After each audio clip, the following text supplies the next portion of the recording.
We have this one guy, his name is StevenA Smith. He plays the angry black man on TV. The angry black man stereotype is basically you're loud, you talk over people. What you say is not necessarily important, it's more how loud you are and how you deliver your speech.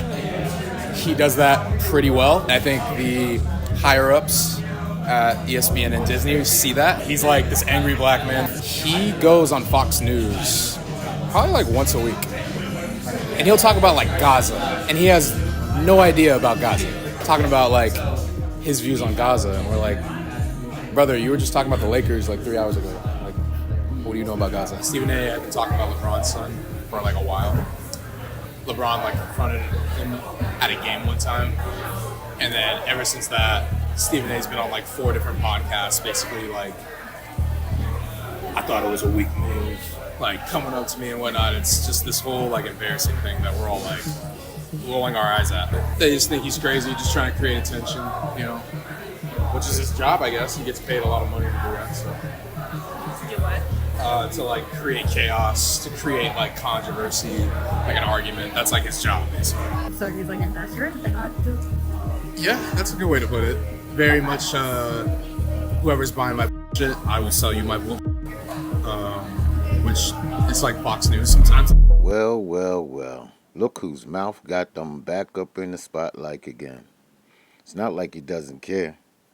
This is what he do. If it ain't LeBron James, it's the Dallas Cowboys. Here's something that happened about 3 days before the confrontation of LeBron James and Stephen A. Smith. The question that was asked to LeBron James about Anthony Edwards as the face of the league.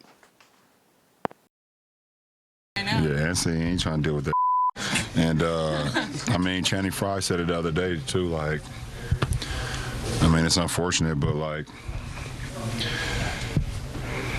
I don't know, why do you want to be the face of a league when all the people that, you know, that cover our game and talk about our game on a day-to-day basis on everybody? I mean, that responsibility, it's just weird. First and foremost, this all centers around Anthony Edwards, right? And have people really thought about the fact that Anthony Edwards likes to troll? That he never really gives you a straight answer? Because when it comes to the face of the NBA, either over here. Nobody wants to operate in the spectrum because it is both. I know it's not as fun to say both because LeBron can both say that I am held to an unfair standard, and yet he chose to wear number 23. Mm-hmm. He said also in this clip, we cut it out just for brevity, he also said, I never asked to be the face of the league. Lies. Of course he asked to be the face of the league. It is about entertainment, right? Being entertaining for the audience. And that's what the players don't understand because they're saying, I'm entertaining, and you're getting your credit, you're getting your views. What about us, right? So when, you know, talking about the face of the NBA, you as a player have to understand what that is too. 16 technicals is not the face of the NBA. He deserves more vastly, money, right? Mm-hmm. Which, by the way, is why one of the biggest reasons I supported Bronny James being in the NBA is because LeBron James is underpaid. And as far as I'm concerned, anything you can do to help Bronny, go for it. But we all know Bronny James, God bless that kid. I think he's going to be in the NBA someday. And I want him in the G League. I want to continue to elevate his play. I'm rooting for this young brother, okay? Nothing but the greatest for him. Now, to me, that's where Stephen A. went wrong at. Everyone started their pitch out talking about Anthony Edwards and what the face of the league and Anthony Edwards and why LeBron said why he wouldn't want to be the face of the league. Everybody started that outright except for Stephen A. That's what you call giving more information than what's needed.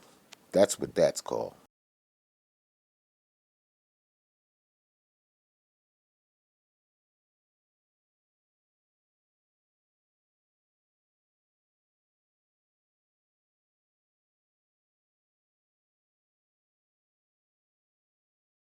See, keeping your topic on LeBron James is where it's at because he wanted to be the face of the league, and we know certain things come with being the face of the league, even if it means get your child and anybody else can be a part of the NBA. But the thing was about Anthony Edwards, and LeBron was speaking on Anthony Edwards and the things he does and goes through being the face of the league. That was Bronny James had no reason to enter that discussion. That's what I think ticked LeBron James off. It wasn't him criticizing him. See, that's what he always says. I wasn't talking about Bronny. I was talking about you. But no, it don't work that way. You started with Bronny. You feel what I'm saying? You told the people it was about him. But it really wasn't about him because you've been criticizing LeBron for the last 3, 4 years. Let's get into that. And he has never, ever stepped to you then. But those who watch sports real closely have heard Stephen a profusion amount of times, has says, I'm not hard to find. Anybody looking for me, they know where I'm at. I'm courtside. If not at the Staples Centers or the Madison Square Garden, I'm right there. I might be next to Spike Lee. I mean, people roll up on me all the time. But now there's a problem when one does. Now I made a segment a long time ago. Don't be giving wolf tickets out to people and get mad when they step to you when they see you and stuff like that. Especially when you gave them the okay. You know people was on your ass, so you went to that stadium with businessmen, and you gave people the okay. So he stepped to you there. He didn't know about you had all these business arrangement people next to you.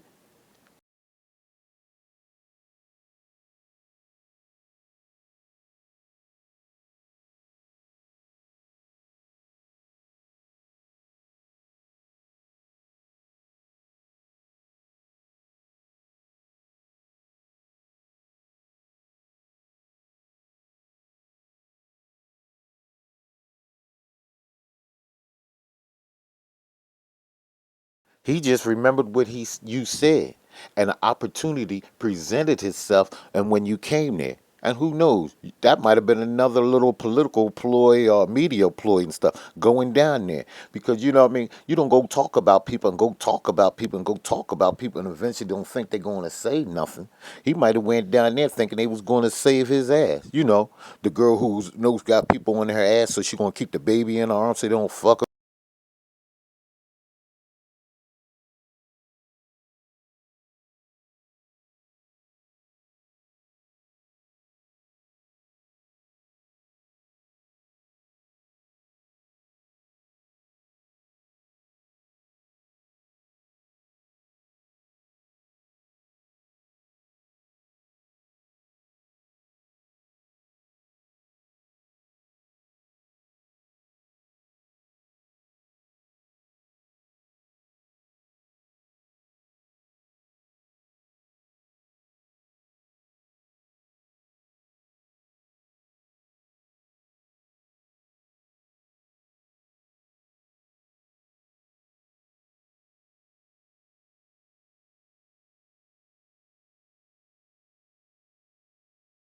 Fuck you up.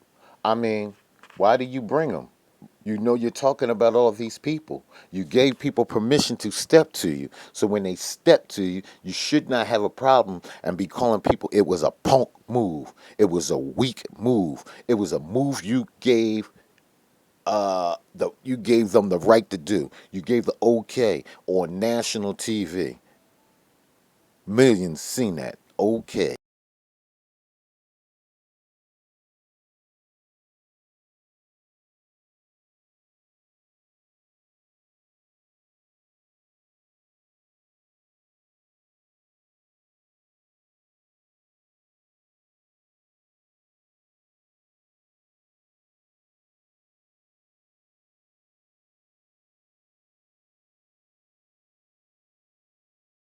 This is a man who's talking about running for office or throws little tags out there every now and then just to see how people going to grab it.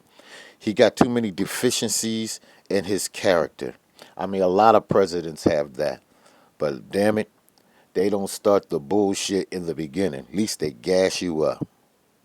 But you know what? We see through his gas, and we know that shit is detergent, and it ain't good for the engine. So, is he the angry black man? Maybe. Maybe yes. I don't play both sides of the fence. So, yes. Is he good at what he does? Yes. Do you have to have thick skin to do what he does? Yes. Do you have to have a certain bravado to take the stuff that he does? Yes. Is he giving more information than he needs to on certain subjects? Yes. But I tell you one thing, I'll keep Stephen A. Smith because all the ratings Stephen A. Smith has, you got to remember, the next one has to be better and has to top those numbers. So it's better to deal with the devil you do know than the devil you don't know. You feel what I'm saying? I'm going to let you sleep on that one. This is a hood announcement. Out.